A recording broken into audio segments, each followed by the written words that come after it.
Hi, I'm Guy Powell, and welcome to the next episode of the backstory on the Shroud of Turin. If you haven't already done so, please visit guypowell.com and sign up for more episodes. I am the author of the upcoming book, The Only Witness, A History of the Shroud of Turin. It is a historical fiction tracing a possible yet plausible history of the Shroud over the last 2 millennia. Today we'll be speaking with Pam Moon, a longtime Shroud researcher and presenter. She's made a number of videos, published many papers, and spoken all over the place. So with that, let me introduce Pam. Pam, for the last 14 years, when not prevented by COVID, she's gone to different venues, cathedrals, churches, schools, and prisons, and even the Muslim event called the Jalsa Salana. In 2012, Pam was part of a conference organized by David Rolfe, and he said the radiocarbon date is like a dead hand on people's interest in the Shroud. To try and understand what went wrong with the carbon date, Pam created a model of the Shroud and folded and unfolded it to try and understand the way the cloth has been damaged over the centuries. This led to a Freedom of Information request for Oxford University's sample photographs. Their photographs of the Shroud were analyzed by Donna Campbell, a textile expert, and the images show significant repair supporting the work of Joe Marino and Sue Benford. They show a density of dye and gum on the sample, which Ray Rogers had also found in the corner, which was dated. In the recent brilliant film by David Rolfe entitled Who Can He Be?, now available online, one of the Oxford photographs was included. Pam has carried out research into the Shroud by looking into the history of the Holy Mandylion in Constantinople after 944 AD and the incense burn holes on the Shroud. Welcome, Pam. So good to have you. Lovely to be here. Thank you for the invite. Absolutely. So good to have you. So tell us your backstory on how you got involved with the Shroud of Turin. Yeah, okay. So it started with my mother. So she saw a life-sized replica of the Shroud, the front, when she was a young woman. We think maybe Group Captain Leonard Cheshire was taking it around the country, and she had no Christian background, but she was astonished by it. You know, she sort of said, "What is that?" And that question stayed with her all her life. And so in the 70s, I read Ian Wilson's book. I watched David Rolfe's films, and I became fascinated by the Shroud. And that's where I started. And then about 2002, I started doing talks on it. I never fully believed the carbon date. If you know a little bit about the Shroud, the carbon date just doesn't seem to make sense. You know, there's a great quote from a poet called Rudyard Kipling. He wrote books, you know, The Jungle Book, and he said, "I keep 6 honest serving men. They taught me all I know. Their names are what and why and when and where and how and who." I'm misquoting him slightly, but those whole questions about what, why, when, where, you know, don't have any answers in the Middle Ages, whereas they have lots of answers if you're talking about Jesus. So in 2008, I wanted to show people what my mother had saw, and I bought shrouds from Barry Schwartz, who I know you've had on your program, and from then I created an exhibition. I was really blessed that the man who is currently the Cardinal of England, Vincent Nichols, came to my first ever exhibition and helped me on the way.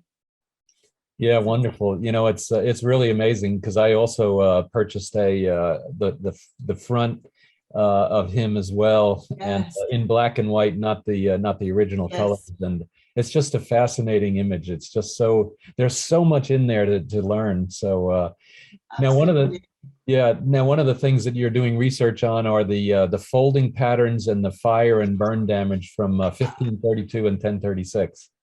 Yes, absolutely. So when David said about it being a dead hand, I just sort of thought, I really want to understand this a little bit more. So I made a model of this, and I folded and unfolded it to try and understand the different fold patterns.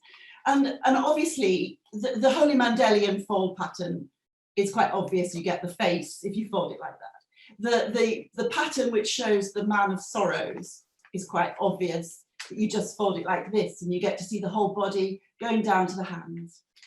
Now, there's some burn damage on it that is the easiest to understand. The shroud was folded like this. So it's folded, and there's lots of little burns. So this is the Lear shroud. I don't know if you can see that. You can see the burns there on that. This is an image made in 1516, before the big fire. So that was one of the patterns. But the other patterns are, there's two lots of water damage. So there's the water damage that goes across the chest that looks like a diamond and above the head. To create that pattern, you've got to fold it in half and in half again, and then you've got to concertina it up, and the water comes from the bottom. Now, that's unusual because in Europe, cloths are always stored horizontally in chests by and large. And this vertical storing with water coming from the bottom is a Middle Eastern thing that you might find and of course it's one of the things that's been argued, that it was part of the Holy Mandylion, because this water damage is sort of Middle Eastern in its origins. So let's go to the big fire in 1532. So it's obvious, it's easy to work out how it was burnt. Now, silver burns at 961 degrees centigrade, so that's pretty hot, and it burns straight through everything.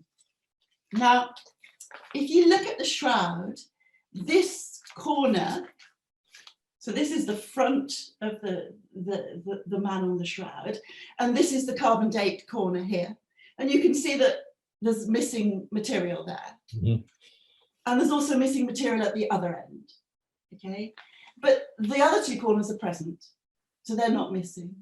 So it's not fire damage that created that problem, because the fire would have just burnt them all, okay? Now, I've got a picture here somewhere. This is the carbon date corner, and you can see, I don't know if you can see that clearly. So this area here is where they dated it. And you can see the colour looks very much like the colour of the scorch, of the burn. And this is around here is the water damage from the doused water damage, yeah? Now, we know that this isn't burnt because it would have burnt all the corners. So what's going on in this corner?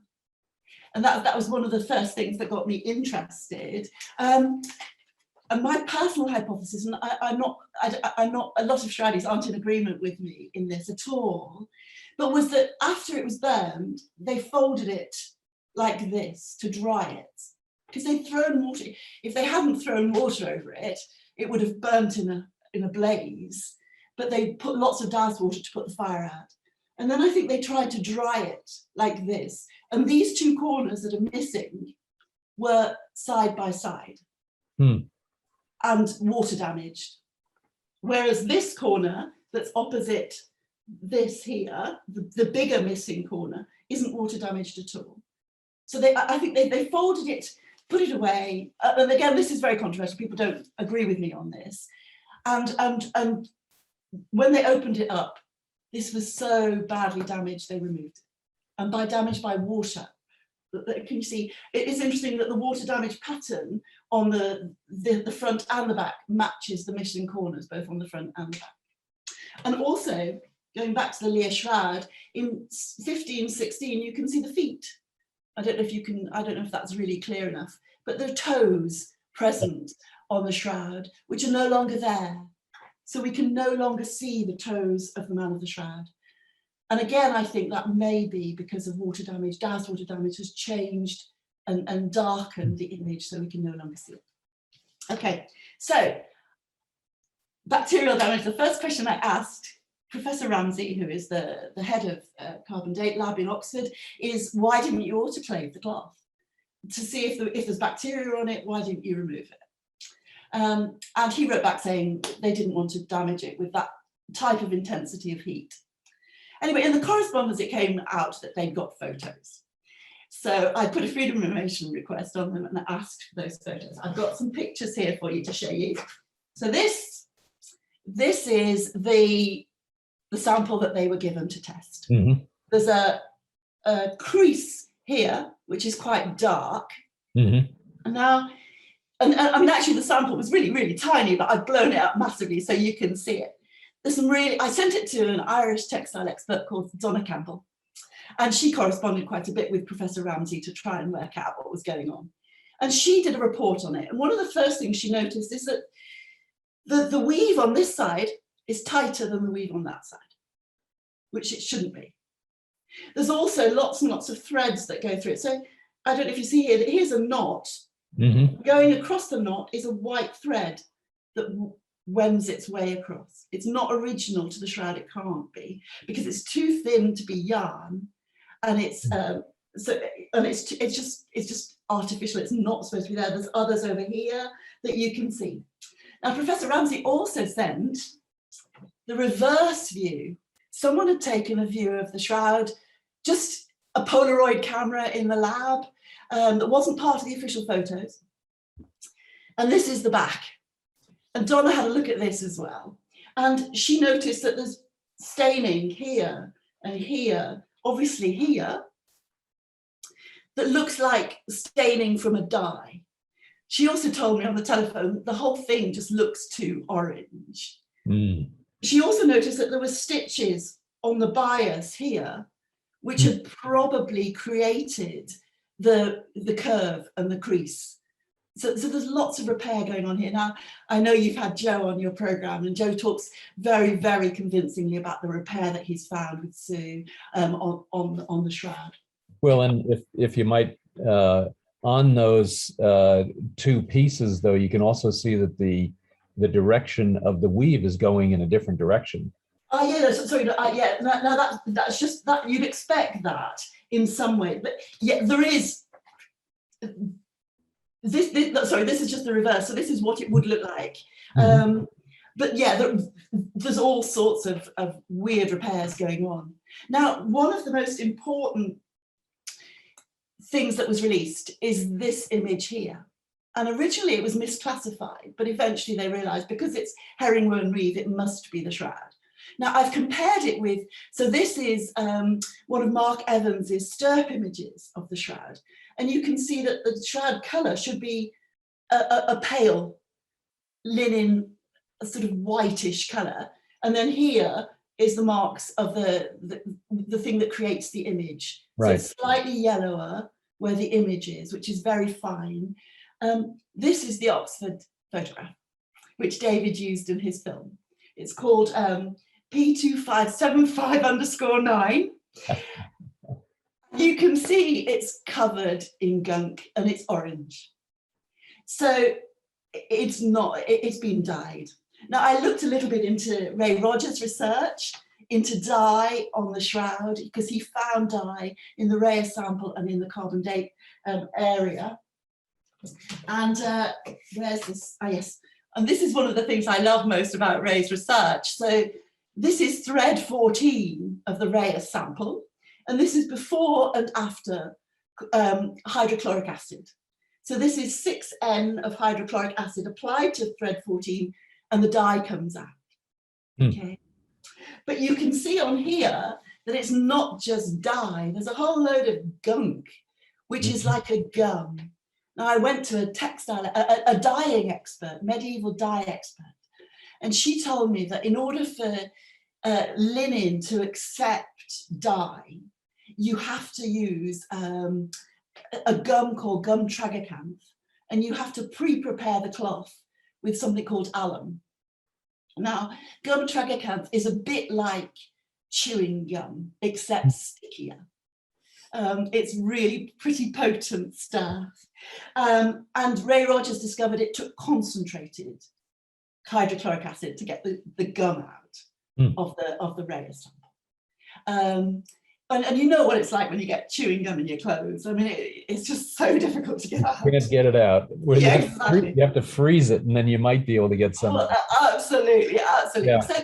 So the reality is, for whatever reason it all went down, the carbon date is just not reliable, because it was taken from a sample that had been stitched, repaired, dyed with all sorts of gunk, which the labs admit they didn't remove. They certainly went nowhere near concentrated hydrochloric acid to get rid of it. Yeah, fascinating. I'm very impressed with all of the detail you've got there, and it definitely makes sense. There's different theories as to, how the dating was, was done, and what kind of effects than what they actually dated, and how it worked out. And then I liked Ray Rogers' thing as well, where he found cotton fibers potentially mixed in with linen fibers, which would definitely be, a Jew would never do that back then. It had to be pure cloth. So then where did those cotton fibers come from? Exactly. And I mean, I think, I think that if you look at it, the end of thread one, which has the cotton at one end and the linen at the other, you can see that the cotton has absorbed the dye quite well. But the linen is quite resistant to it. So some of the fibers of linen don't look like they've absorbed the dye at all. Do you know what I mean? So, and I think they did probably splice lots of cotton into it to try and reinforce it and then stitch it to hold it all in place, because I think it's obviously been very damaged over the years, and it needed repair. Well, exactly. And, and if you look even at this picture behind me on the ostension of 1611, you can see how they're holding it in those corners. You would expect that after hundreds of these exhibitions that it would start to come apart, and then you'd want to repair it. So who do you think was the person or persons that did the repair? Do you think it was the Poor Clare sisters or Father Valfrey or somebody else? I think I was wondering if I've still got the picture here. I don't think I have. I think there's a series of different repairs. So I think that the Poor Clares obviously repaired it. I think Blessed Sebastian definitely had a go in 1694. There's a picture of him on his knees in front of the shroud, weeping before it. And he said, the cross received the living Christ and gave him back to us dead. The shroud received the dead Christ and gave him back to us alive. Which I think is a wonderful way. Yeah. And if you look, Blessed Sebastian stitched in black. And you can see tiny bits of black on the Oxford photos. But most of his work you can see on the chest wound. There's some terrible, terrible black stitching. But you can also see next to the chest wound, there are two patches, one on top of another. And the underneath patch has some fairly poor stitching, and the patch on top has even better stitching. So I think, and Blessed Sebastian also did the dorsal corner. So if you look at this corner here, around this edge is the black stitching of Blessed Sebastian. So what I think happened was that it was repaired in 1532, then again by Blessed Sebastian, and then probably in the 19th century, when they took Blessed Sebastian's stitches out of this corner and did a proper repair, which has pulled through here, but there's a very, very long stitch that goes out through. Well, and even in that image there, you have the weave going in the two different directions. Yeah, of course. Yeah, herringbone, yes, absolutely. Yeah. So what is what was the edge of the cloth?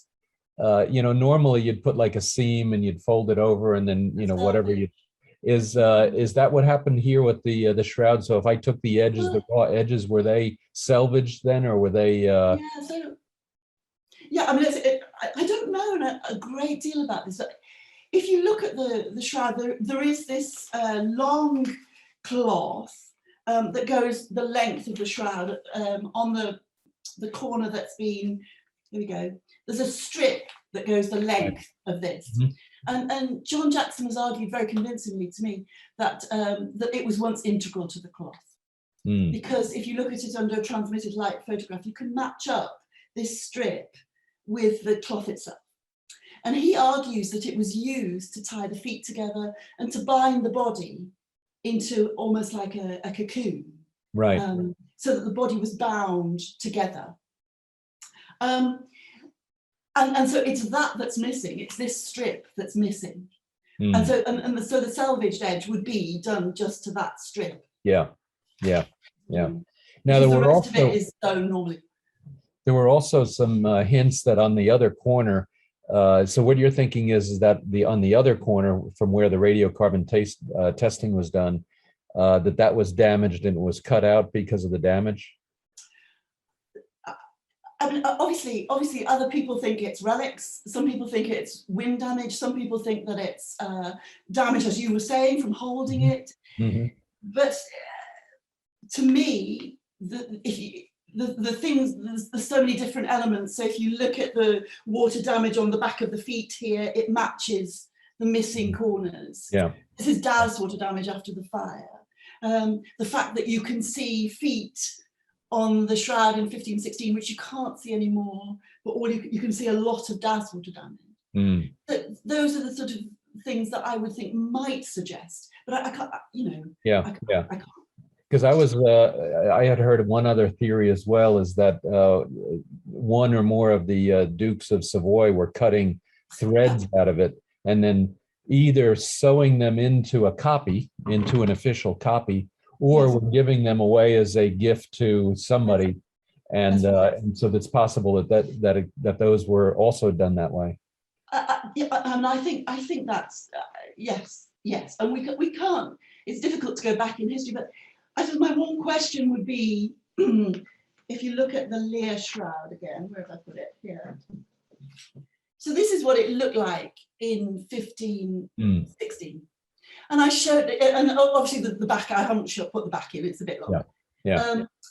I showed this to my daughter once, and she said, did it really once look like that? That the only damage was these burn marks where it was folded in four, that there's no fire, the corners are all present, the feet are there. Did it once look like this? And I think so, yeah. I mean, obviously, yes, once it did. Yeah. Once it didn't even have these burn marks either, Yeah, exactly. Well, it's that's those pictures, and then those four poker holes or whatever they're from. Yeah. Is something we want to talk about next. But brilliant. I noticed on that picture, though, it also has a strip down the right side. Well, on my right side. It has a strip that's a little bit darker. Is that then a sewn-in thing, or what do you think that is? See on the which one? On which? On this or on this? Yeah, see on the one side. I guess it's on the right side of that image. There's a slightly darker. No, of the other one. The other one. Yeah. Oh, this is just writing. That's just writing. Okay. Yeah, and in fact, I spent a long time researching the Lear shroud and came to the conclusion. And again, you have to take what I say with a pinch of salt because people don't always agree with me. I came to the conclusion it was done by Lucas Cranach the Elder, who is a Renaissance artist as great as Leonardo. He was German rather than Italian. He was the painter, the court painter for Maximilian I, and Maximilian commissioned some photos of the shroud, some pictures of the shroud. So this is writing in a Bavarian text, and Lucas Cranach was from Bavaria. Okay. So, I mean, whether it is him or not, the signature looks like his signature, but whether it was or not, I don't know. Yeah, well, that's fascinating. I'm going to have to look that one up. I hadn't seen. Maybe I may have seen it and not recognized it, but I'll definitely have to look that up. But, as well, if you, irrespective of this, if you look up an image called "Christ as the Man of Sorrows" by Lucas Cranach the Elder, and there's one where he has seen the shroud. It is so stunningly beautiful. Yeah. So there's the deep crown. So Christ has this deep crown. He has whiplashes all the way over his arms.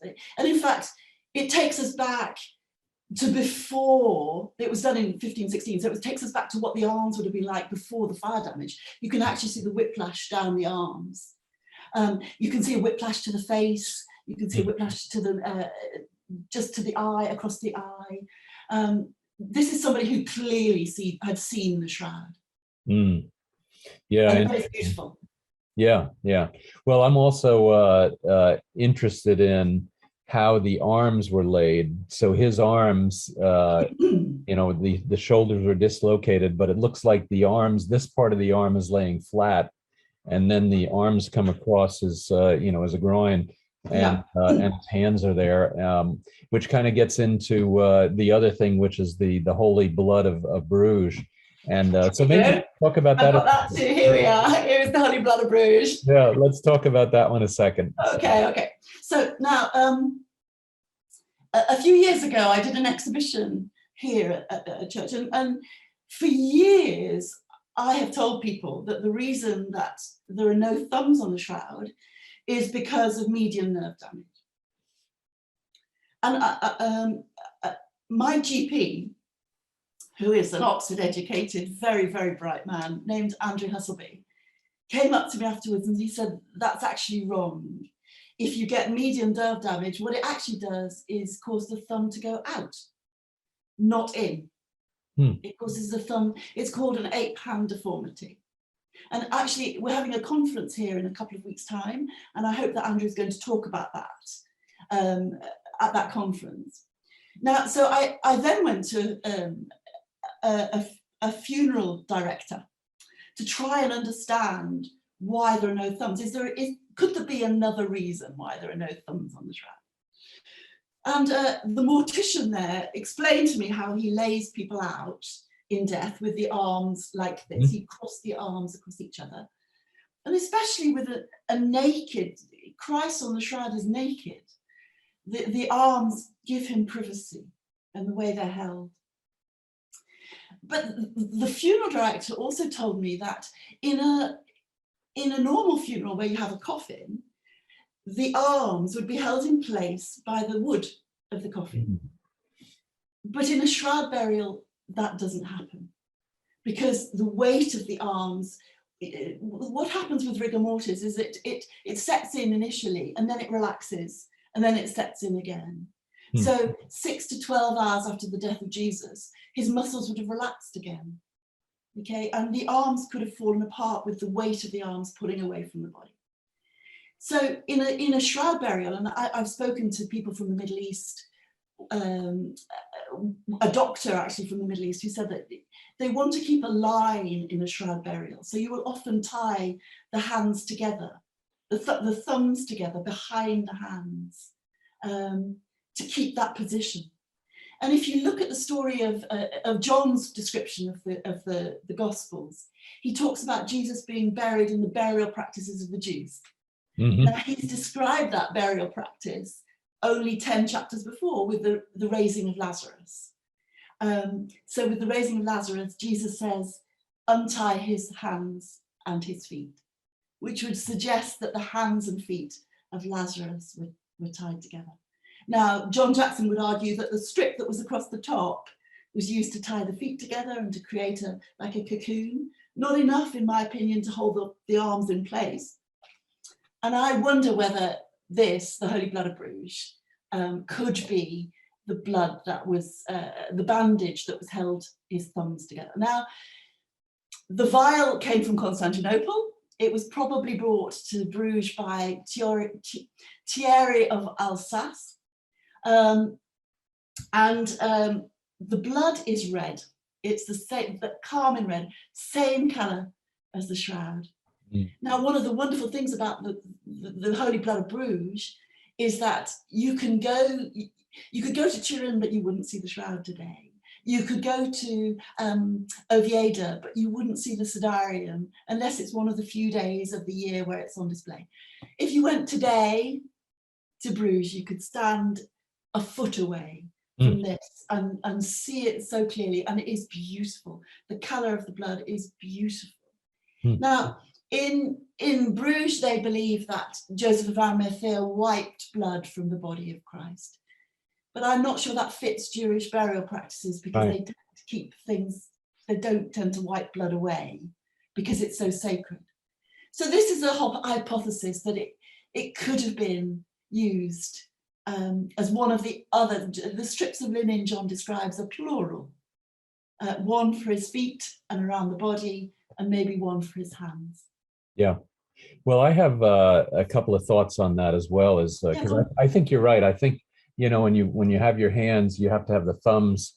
It's the thumbs that get tied together. And to your point with I can't remember the doctor's name, is if the nail went through over here somewhere, it would seem like, you know, it's this tendon here that pulls your thumb out, and if there's not one corresponding to that, it's going to pull it out and not push it in. So anyway, that's I guess an argument for the for the medical folks, not for us. Absolutely. Yeah, but I do believe though that something had to hold his hands together because to your point, otherwise they'd fall to the sides, and they wouldn't be able to get his hands together like that, and then do that cocoon wrap around him with the shroud. Yeah, absolutely. But also there's a significance in Jewish thought, in that, the words of the Shema, "Hear, O Israel, the Lord our God is one, and you shall love the Lord your God with all your heart, all your soul, and all your mind, and all your strength." And you bind it to your forehead and you bind it to your wrists. And I wonder if they also did that, that they actually, along with the tie on the thumbs, is the words of the Shema. Yeah, because there are some you can't see because the hand covers it. Yeah, well, but there are potentially some hints of leather straps around his arms. That would be the phylactery, I think. Phylactery, yes. Yeah, To fill in, yes. Yeah, yes. Yeah, exactly. So, I mean, those are interesting theories. Yeah, but I think you're right, though. I think in order to keep those hands together, because they would fall to the side, is you have to then tie something, and tying the thumbs together is definitely a practice that would make sense. So yeah, fascinating. All right, so let's go back now to the Madrid skylights. My favorite book. Well, the Bible is my favorite book, but look, this is the book I bought. It's the most expensive book I have ever bought. This was £250 in British money. I don't know what that is in dollars. And I bought it because of this image. Okay. I said that I was looking at this fold pattern where you fold the shroud and you fold it again that way, and you get an image that looks like that. Well, I saw this image, and I don't know why. I don't know what I was looking for when I saw it, but suddenly it seemed to me that this flat image here with a head on it was the shroud. I don't know why, but I did, and I bought this book, and it's got every text, and it's got every illumination in it. Now, the Skylitzes is a copy. The original would have been made about 1090 by this man called John Skylitzes, and the Madrid Skylitzes is called Madrid because it's in Madrid. Was made in Sicily about the 1130s, and it's a copy, and it's got mistakes in it. But it's really, really important. It's the only surviving history from that period in Constantinople, and it's got pictures of Greek fire. That's the only way we know what Greek fire might have looked like. So it's an important document. Now, it shows the arrival of the Holy Mandelion. Here we are. Can you see? Yep. So this is the arrival of the Holy Mandelion, and you can see that it's a flat cloth with a three-dimensional face on it. This is Romanos I, who sent 80,000 men to Edessa to get the Holy Mandelion. And it arrived on the 16th of August, 944. Now, Romanos was deposed shortly after that, and can I just show you this? This is his son, Constantine VII, who became the emperor, and this is his. So this is Romanos I's grandson, Romanos II, who became co-emperor with his father in 945. Now, I show you this because a good friend of mine, Joanne Bywater, discovered the significance of the robe that they are wearing. Okay, they are wearing the loris. So the king here is being blessed by Christ. This isn't just a face like the Holy Mandelion. This is the whole body of Christ. And the king wears a crown and the loris. Okay, the loris represented the winding cloth of Jesus, the burial cloth of Jesus. And they'd been wearing it since Justinian I, who was the emperor when the Holy Mandelion was discovered in Edessa. And the first sign of the loris on a coin is in about 680 with Justinian II. So I sometimes think that we've got it the wrong way around.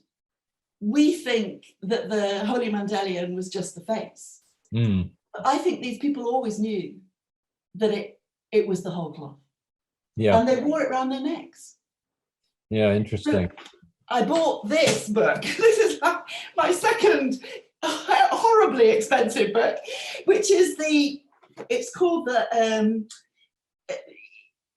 Book of Ceremonies by Constantine VII. Sometimes you love these people. I would love to meet some of these people. I mean, obviously I'm far too humble, but these are kings and queens. He saw the Holy Mandylion, and he describes wearing the loris. And he describes wearing it on Easter Sunday, and he wore it because it was the burial cloth of Jesus and his resurrection cloth. And he wore it in Hagia Sophia on Easter Sunday, and I just think in the sanctuary at Hagia Sophia they had an altar that was 14 feet long, and I think they had the shroud on the 14 feet long altar. Oh, interesting. And the emperors were wearing their loris as they went. The emperor as he went in. So. Let me show you that. Can I just show you one more thing? So this is called the Limburg Starr, which was made by Constantine VII and Romanos II. And the inscription that goes around here talks about, with this Christ smashed the gates of Hades and brought life to everyone. And this is the holy woods of the cross of Christ. So I think what they're referencing there is the winding cloth. On this, it actually references the winding cloth of Jesus as one of the relics that were part of that. Yeah. Wow. That is. I think personally, I think that the shroud was the Holy Mandylion because of its influence in the Madrid Skylitzes. We see it being used in diplomacy. We see it used in lots of different things. But can I just go back to this image? Sure. Yeah, please. Okay, so this image was misclassified in the Madrid Skylitzes because it says that it's the death of King Leo V. Now, Leo V died in 820 AD, okay? But the army is the Varangian Guard. And that army arrived in Constantinople in 988 AD. So that's 168 years later, okay? So this artist has either got the army wrong or the king wrong, okay? And we also know that in the story of Leo, he had his head cut off, his arm cut off. He was hacked to pieces and left in the snow. So why is he being carried through the palace by an army that came to Constantinople 180 years later, 168 years later? Doesn't make any sense. Right, right. Now, one of the really, really interesting things about this image is that the army is the Varangian Guard. They're known as the Kievan Ruse. Now, before the war, I remember talking about this at a conference 3 or 4 years ago. And before the war, I didn't really know much about Kiev. But I think we all know an awful lot about Kiev now, don't we? Yep. Since the war. I think we call it Kiev now, don't we? But so the Varangian Guard were the Kievan Ruse, okay?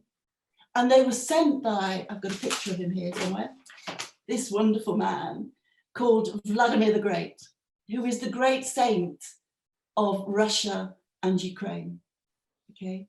And this is his beautiful wife, Anna, who was the daughter of Romanos II. She will have seen the Holy Mandylion without any question. And Vladimir, well, at their marriage, she only agreed to marry him if he became a Christian. And he converted the whole of Ukraine and Russia to Christianity. Interesting. And I think he was influenced, and she was influenced by the Holy Mandylion, which I think is the shroud. Yeah. Well, I have trouble with the Mandelion. People originally thought it was a face cloth to wipe Jesus' face, and but all of the representations of the Mandelion always show the neck. Yeah. And so if you're going to wipe your face, it's not, how do you grab your neck and your face to be able to imprint the image? And brilliant point. Yeah, so there has to be something more than just a cloth that wiped his face, and because otherwise you wouldn't get the neck. So to your point, and then Ian Wilson's point as well, is that it was the shroud in the way it was folded just there at the neck, and so and that's then how it was shown. Yeah, I mean, I think we're all very, very grateful to Ian for the work he's done, and tracing that history, and Yeah, the other thing that I'd love to see some research on, and I don't know, it may not be easy now, but is if who was the king that went over to get the Mandelion from Constantinople? Romanos the First. Romanos the First. If he went over there and either paid for it or just not stole it, but took it with his army, then you would think there would be a historical event written down on the Muslim side, and that would describe that, hey, we just got 500 centenaria, or we just got invaded by an army with 80,000 people, because at the time that was all Muslim, and it was owned by the Muslim faith, and then the Muslim country, whatever that was. And so you would think that there might be a corresponding writing that either money was paid or an army came over, and that event would be recorded somewhere. So it'd be interesting to, at some point, to be able to do some research. Right now it'd be a little difficult to do that in Iran today, but at some point it would be interesting to see if there's some archives on that. Yeah, absolutely. That's a really interesting point. Yes, I mean, I don't think they wanted to part with it. I mean, I think that it was used. It was used as my friend Joe was telling me this as well, as a palladium. How do you say that? It's a term where something is used to bring blessing in a time of crisis. So if you go back to the Madrid Skylitzes, the reason that they carried the shroud, and we know that there's a text that they carried the shroud through the streets. Can I just read it to you? Please. Okay. Where is it? Because there was a drought and no rain had fallen for 6 months, the brothers of the emperor held a litany. John carried the Mandelion, Constantine carried Christ's letter to Abgar, that came in 1031 to Constantinople, and George carried the Holy Shroud. The procession advanced from the palace to the Blanchardine Church, where we know that the Crusaders had seen the shroud. Now, the reason I said is that going back to the Muslims, they didn't want to part with it because they felt that this sacred image had protected their city. Yeah. Even though as Muslims, they don't agree with images. Do you know what I mean? It's a very interesting, Yep. Yep. Do you know what I mean? And if you look at a parallel, we just had a major war, haven't we, in the Middle East? And Romanos gave 200 prisoners in as long as a lot of gold and all the rest of it. But can you imagine us giving, at the height of the war in Iraq, us giving their prisoners back? There was something so special about this, that they were prepared to give their enemies their own troops. Well, one thing too, I kind of now in my book I have that story differently, but in the other thing too is that the Muslims could have been holding on to it as kind of a ransom to keep from the West from invading at the time, because, hey, listen, if you invade us, I'm going to destroy this this thing of Christ, and so there could be a whole bunch of different political reasons or other kind of things going on that held it there. because to your point as well, the shroud or the Mandelion was kept in Edessa to kind of protect it, and they would march it around the city, potentially, at least according to Ian. They would march it around the city to keep it protected, and it certainly did that in 544, and then it didn't help against the Sassanids a little later. In any case, there are a handful of interesting things that could have happened that in that history that is very uncertain across the board. And I do like your point about the Skylitzes, that it does show potentially what might be the Shroud of Turin there. Yeah, I mean, obviously, I can't say for sure, but the picture is an anomaly. It certainly isn't Leo V. Yeah. And so what this flat object with a three-dimensional face is, and then unless it's the shroud, I've looked at every other history. I've looked at the death of every king in the Skylitzes. There isn't any other except this litany that it seems to fit. Yeah, exactly. Well, maybe they had a VP8 image analyzer to determine. Exactly. It was transported back in time. It's, oh, look at that. Yeah, but do you know, it's fascinating, isn't it? You mentioned that, we have a VP8 image analyzer, we have the face of the shroud, and with all the science that we have, so few people believe in it. Yeah. It's tragic, really. It's been used like it was used for COVID, wasn't it? As something to protect the people and to bring us peace. And it is an incredibly powerful thing. It brings kings to their knees. It converted, in my opinion, or it was part of the conversion of Russia and Ukraine. Yeah. And yet today, let's watch Netflix instead, or do you know what I mean? Let's just distract ourselves with something else. Yeah. Well, all right. So I have one other question for you. Yeah. And then unfortunately, I have 100 more questions.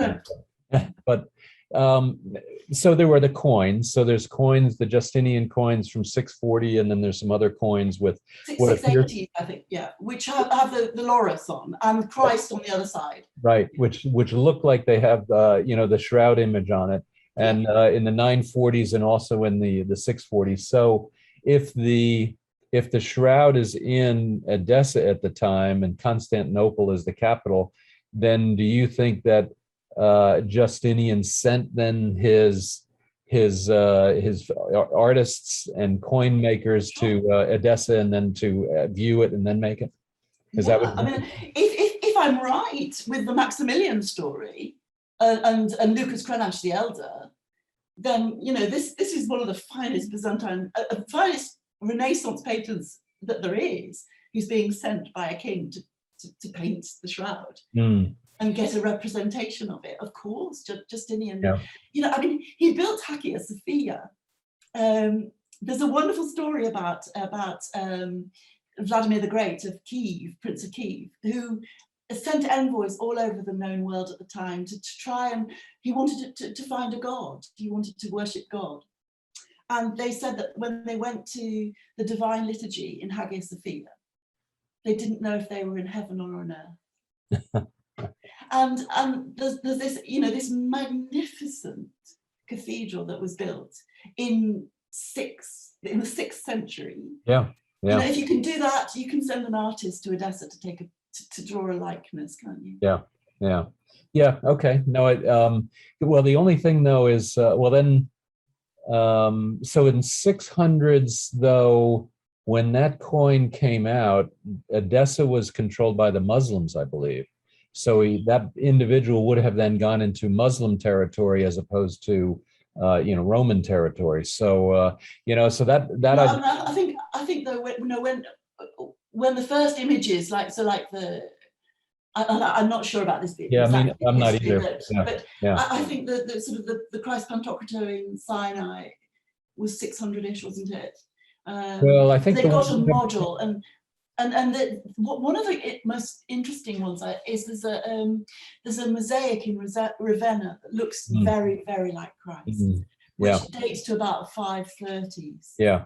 Well, but that's and again, Ravenna was the capital. Of one of the capitals of the Byzantine Empire at that stage. I'm going to have to research the time on that because because I it'd be interesting to see, because then if that artisan had to go across the Muslim lines, so to speak, Yeah. then that might be a different, and then also get to view it, because he's not only got to, get across the lines, but he also has to get permission to view it from whoever has control of it. Yeah. But yeah, because that Pantocrator and the one that you have on your wall there, I think is from that's the Syrian one, and I think that's from the 500 something, as I recall. Yeah.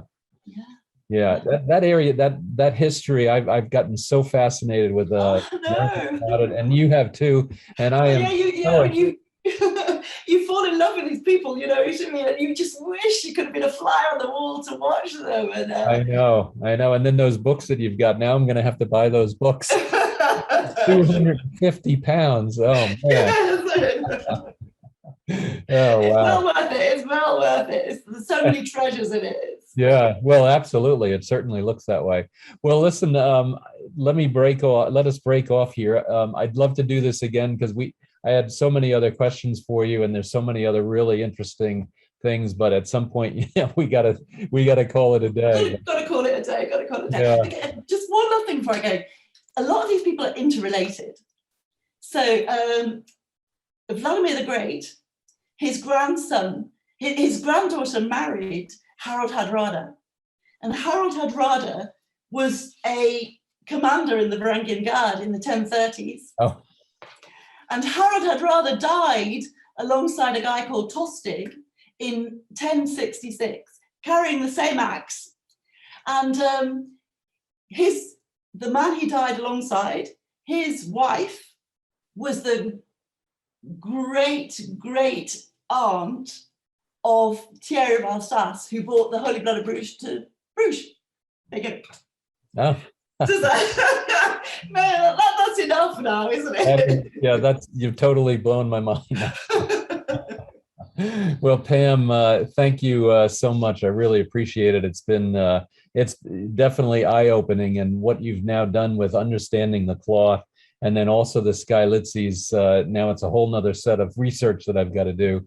But thank you so much. I really appreciate it. And otherwise, for more information, I know you have a shroud exhibit going on, and there's more information on that on Facebook with the British Society of the Turin Shroud, I can't even say it, the British Society of the Turin Shroud on Facebook. And definitely you'll find out more on the shroud and all kinds of historical stuff. It sounds like it's really fascinating. So thank you very much. And otherwise, for everybody listening, please stay tuned for this and many other videos on the backstory of the Shroud of Turin. Please visit guypowell.com and sign up for more episodes. And if you're listening to this one, also go and view the video, because Pam showed a whole bunch of different images that were critical to support a lot of the research that she's done. So again, thank you so much, Pam. My pleasure. Thanks, Guy. Thank you.